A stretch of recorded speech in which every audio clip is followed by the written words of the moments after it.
Bila, my family's, was sidelined by her family's favoritism toward her adopted sister, Kyla, until Kyla's shocking true identity was revealed at Bila's birthday party. Family trouble has plagued Bila, 35, for as long as she can remember, but recent events have now gotten to the breaking point. She feels like she's drowning in hurt, uncertainty, and hatred right now, so she's hoping anyone who has experienced a similar circumstance may offer some guidance or insight to put things in perspective. Her adopted sister, Kyla, 34, is just 1 year younger than herself. She was adopted by their parents when she was a newborn, and Bila has spent her entire childhood with her. That would seem to bring them together, like a couple, but the truth is far from that romantic notion. It was evident from Bila's very first recollections that their parents gave preference to Kyla. They lavished her with attention, gave her everything she desired, and appeared to listen intently to everything she said. When Bila proudly showed her mother a sketch she had done when she was 5 years old, she dismissed Bila since Kyla was reciting the alphabet for the 100th time. Although it might not seem like much, it was a sign of a pattern that would shape their family's dynamics for many years to come. The distance between them just got wider as they got older. Kyla had trouble reading in elementary school, and their parents worked with her for hours every night. Even though Bila did exceptionally well in school, she seldom ever got more than a passing good job on her report cards. Kyla had a dance recital in middle school, so Bila's parents were not there at the award ceremony when she won the science fair. That was always the case. Kyla's wants, accomplishments, and hardships all came before Bila's. Bila does not want to imply that she was abused or neglected in the conventional sense. Their fundamental necessities were always satisfied, including having a roof over their heads and food on the table. However, the emotional neglect was genuine and extremely distressing. Early on, Bila discovered that being flawless, achieving, excelling, was the only way to garner any attention in their home. So, she did just that, with an almost obsessive zeal. She immersed herself into her studies. In high school, Bila was cooped up in her room preparing for AP exams and filling out her college applications while Kyla was out at parties and hanging out with friends. It was worthwhile. Bila received a half scholarship to a prestigious university. This will finally make my parents proud, she thought. However, instead of applauding her accomplishment on the day she departed for college, they fussed more about how Kyla would handle Bila's absence. College was enlightening. Bila was evaluated entirely on her own merits, not in relation to Kyla, for the first time in her life. She made true friends, friends who appreciated her for who she was, and she flourished both socially and academically. Bila obtained a position at a prominent company after graduating with honors. With unwavering resolve, she ascended the corporate ladder during the ensuing 10 years. Her inner voice, which still yearned for her parents' praise, propelled her to every advancement and accomplishment. She's pleased of what she's accomplished and currently works for a Fortune 500 firm in a senior management role. However, that pride is constantly laced with resentment because her family never seems to be satisfied with whatever she achieves. In contrast, Kyla has never truly settled into a profession and has alternated between jobs. She still resides with their parents, who provide her with both emotional and financial support. Bila's parents may have been pleased by her accomplishment, but it appears that it has just strengthened their partiality for Kyla. They constantly offer justifications for her lack of focus, such as, she's just trying to find her passion, or, not everyone needs to climb the corporate ladder to be happy. At the same time, if Bila's achievements are recognized at all, they are frequently greeted with a lackluster congrat. Their family relationships have been damaged in every way because of this dynamic. Family get-togethers are a minefield of barely veiled bitterness and passive-aggressive remarks. Bila's made an effort to discuss her feelings with her parents, but they consistently brush them off as envious or too sensitive. As for Kyla, she seems to take great pride in her preferred position and frequently makes disparaging comments about Bila being married to her job or too busy for family. Bila's been in therapy for years in an attempt to resolve these problems, boost her self-esteem, and establish sound boundaries. But every encounter with her family seems to set her back, regardless of how much progress she's made. She's thought of severing all connections, but it would be devastating to lose her family, dysfunctional as they are. This leads Bila to last week's events, which have caused her to reevaluate every aspect of her relationships with her family. As is customary, Their parents threw Kyla a lavish birthday celebration. Friends, extended family, and even some of her former classmates were invited. With catered food, an open bar, and even a live band, the house was decorated as though it were a wedding ceremony. As a comparison, last month's birthday was celebrated with a little dinner for the four of them, during which the most of the discussion focused on Kyla's most recent business venture, a pet-related social media app that she believes will be the next big thing. After approximately 2 minutes, Byla's parents' eyes drifted away as she attempted to discuss a significant project she's overseeing at work. Byla made an effort to blend in at the party. She tried her best to encourage Kyla on her special day by interacting with family members in a courteous manner and striking up little conversations. However, as the evening went on, Byla sensed the old bitterness rising within her. It wasn't just the extravagant celebration, it was also the way their parents showered Kyla with praise, how family members inquired about her life while hardly noticing Byla's, and how Kyla absorbed all the attention as if it were her natural inheritance. In an attempt to calm the anxiety attack she could see coming on, Byla found herself withdrawing to a corner and drinking a glass of wine. When she saw how upset Byla was, a cousin, Sila, came to see how she was doing. With sincere concern in her voice, Sila inquired, "Are you okay?" For the first time that evening, someone had taken the effort to inquire about Byla's well-being. She started to reply, but Kyla's voice broke through the throng before she could. Kyla raised her voice and tapped her glass with a spoon, saying, "Attention, everyone, I'd like to make a toast." As everyone's attention was drawn to Kyla, the room became quiet. She was a little shaky on her feet, and her cheeks were flushed, which indicated that she had consumed a significant amount of alcohol. As she began her address, she was still able to put on a convincing smile. Initially, it appeared to be a standard birthday greeting. She toasted their parents for their love and support, thanked everyone for attending, and conveyed her appreciation for the celebration. Her tone then shifted, and Byla got a shiver down her back. Kyla said, "I'm especially grateful to Mom and Dad," with a tone of voice that Byla had never heard before. "I've always received greater treatment from them than their own daughter. Just take a peek at this celebration. When was the last time they threw Byla a party like this?" As everyone in the room turned to stare at Byla, she felt her face heat up, but Kyla wasn't finished. "But I guess that's because I've always been the better daughter," she added, sounding a little slurred by the champagne. "Yes, Byla has a nice career and makes a lot of money, but who do Mom and Dad truly love in the end? Who makes their life happier? It's not the icy, work-driven automaton who hardly has time for family." Byla couldn't believe what she was hearing and was still. With the exception of a few painful coughs and Kyla's voice, which seemed to get louder by the second, the room had become eerily quiet. Kyla said, "You know, it's funny," with a tiny wobble. "Everyone constantly praised my sister's intelligence and her potential for success, but look at us now.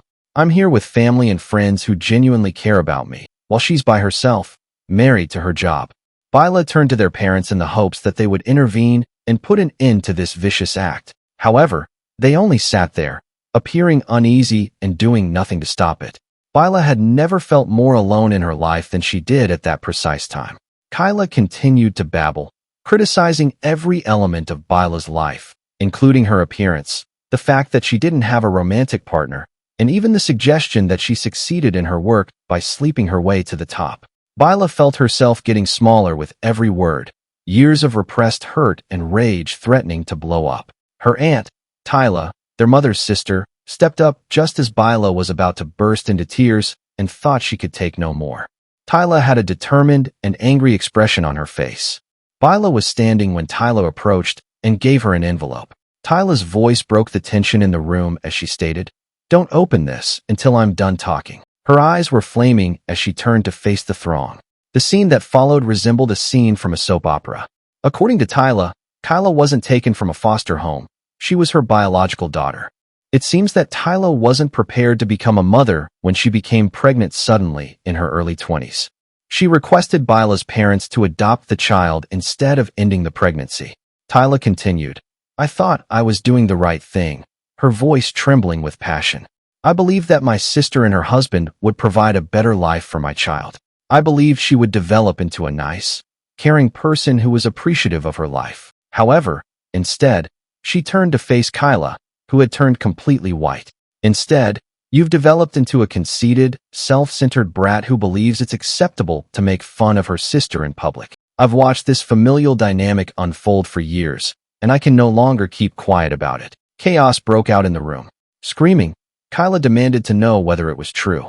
Bila's parents were shooting daggers at Tyla while attempting to soothe Kyla. Family members were pointing and muttering. And Bila, she felt as though the earth had vanished from beneath her as she stood there gripping the envelope.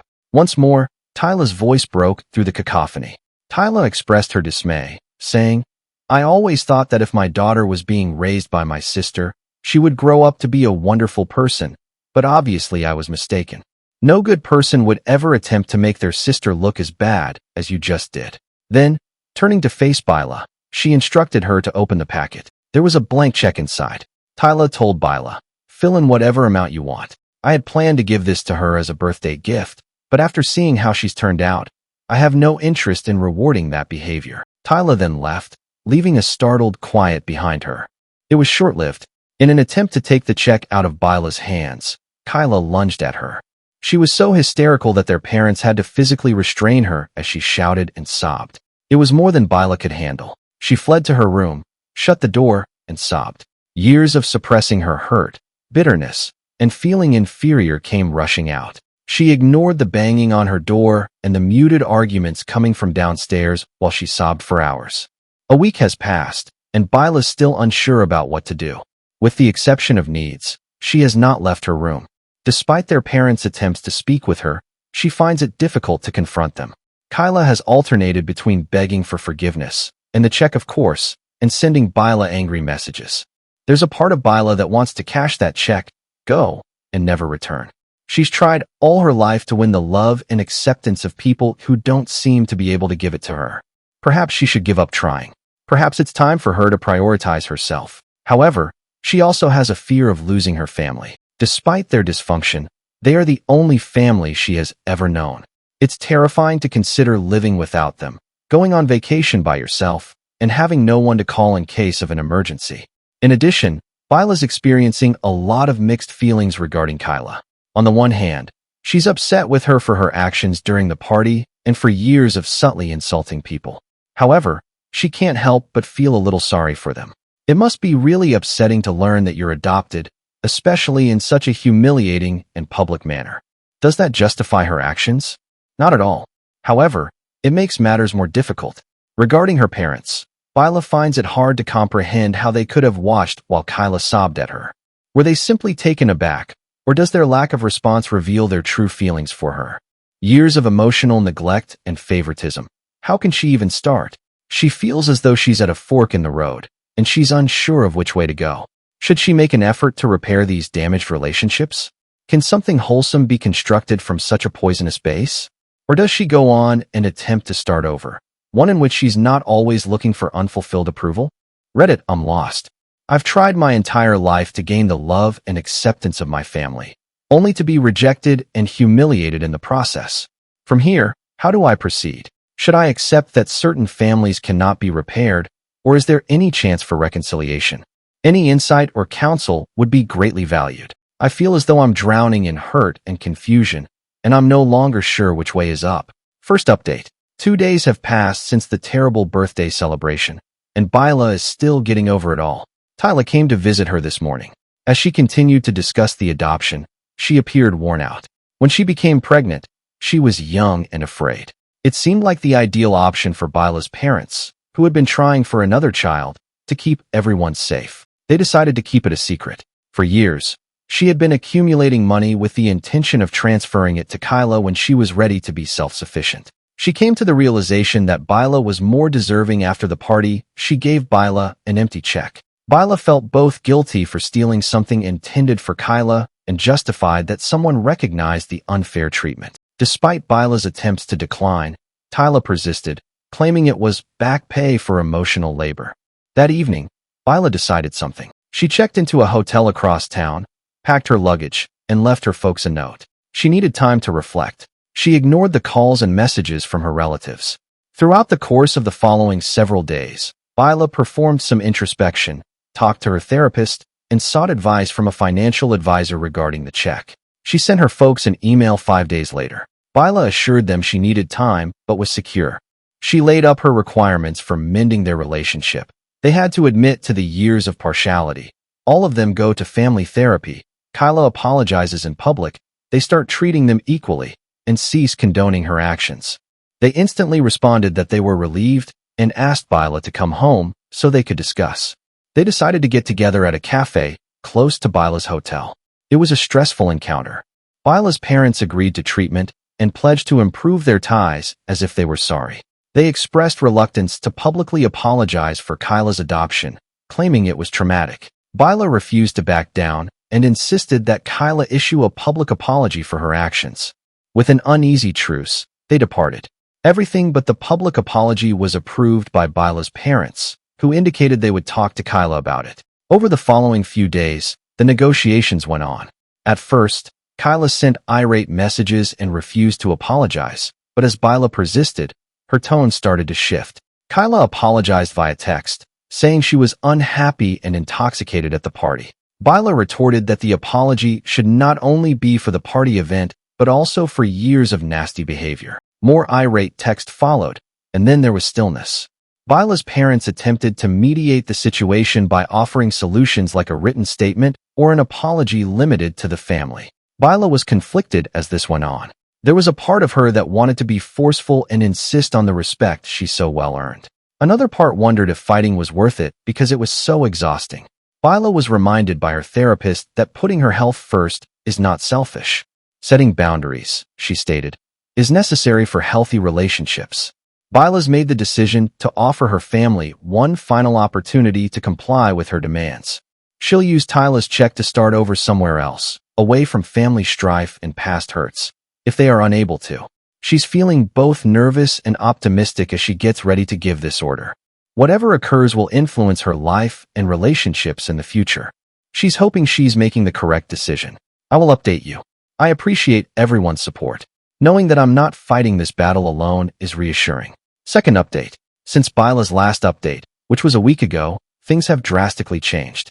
She's made the decision to revoke the terms she established for reconciliation, but not for the reasons you may expect. After arguing with her family for days, she came to the conclusion that their attempts at compromise were more about minimizing the harm than showing sincere regret.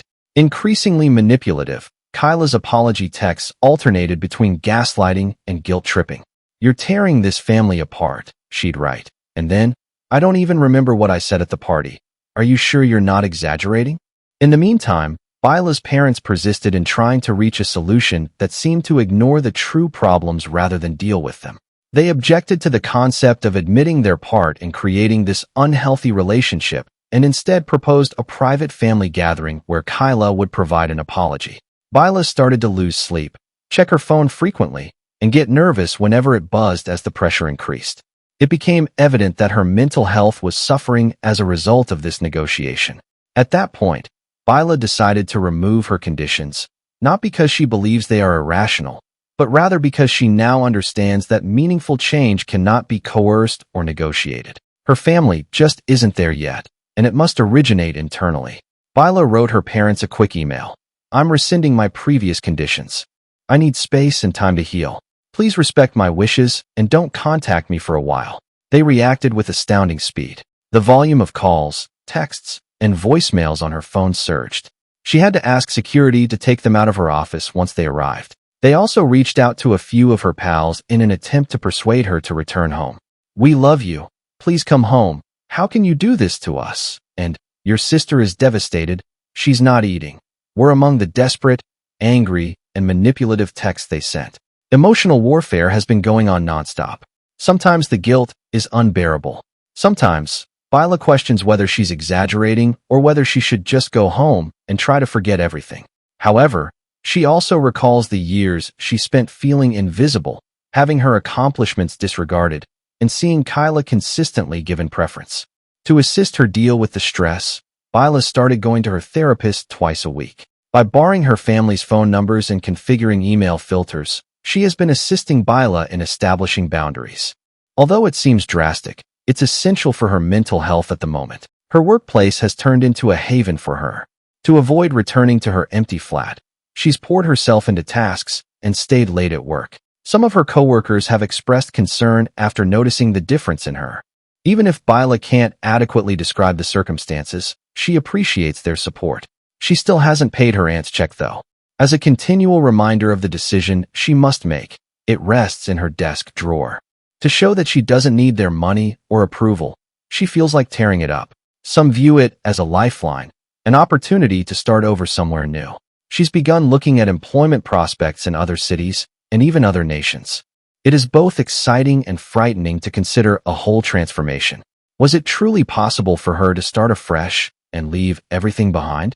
Byla's taking things day by day for the time being. She's getting better at accepting the unease that comes with uncertainty and having faith that she'll know what to do when the time comes. Certain days are more difficult than others.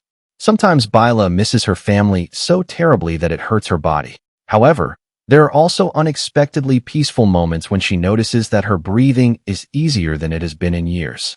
She is aware that this voyage is far from finished. There will be more emotional obstacles to conquer and more challenging choices to make, but she's prioritizing herself for the first time in her life. It feels right, but it's also unpleasant and uncomfortable. I appreciate all of your ongoing help and guidance. Having this place to process and share is more important than you may realize. When I have more to report, I'll provide another update. I'm concentrating on getting better and finding my identity outside of my family's shadow in the interim. Third update. 3 weeks have passed since Byla's last report, and things have significantly worsened. When Kyla unexpectedly showed up at the door last Saturday when Byla and Tyla were visiting, they were taken aback. She stormed in, obviously drunk and furious, yelling, "You've ruined everything. You are attempting to take my life after stealing my mother." The stench of alcohol was overpowering, and her eyes were crazy. Tyla and Byla had to hold her back as she lunged at Byla. Allegations were made by Kyla, who said Byla had always been envious and had turned everyone against her. Even after everything that had transpired, the hatred in her voice was startling. Byla was shocked by Tyla's response. Her normally composed manner had vanished. "You need to leave now," she said forcefully, her face hardening as she dragged Kyla out of the house. Kyla resumed her tirade outside, attracting neighbors' attention. "My mother is not you." Byla heard her shout at Tyla. "I was exposed to you. You can no longer act as though you care." A few of the neighbors threatened to contact law enforcement. Kyla eventually pulled away in her automobile. Tyla was clearly shaken within. She revealed that she struggled with guilt over the adoption during their hours-long conversation. She had believed that telling the truth would fix things, but she now understood that the harm was much more extensive. "I believed I was acting appropriately," she muttered. "However, I might have just made things messy for everyone."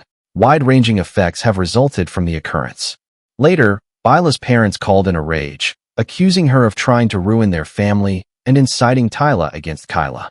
Byla tried to explain things to them, but they refused. Members of the extended family have taken sides, causing the family to become severely divided. What started out as a private issue has turned into a full-fledged family conflict. The intensity of it all overwhelms Byla. She feels guilty, even though she knows it's not her fault, but she also wants to withdraw and start over somewhere else.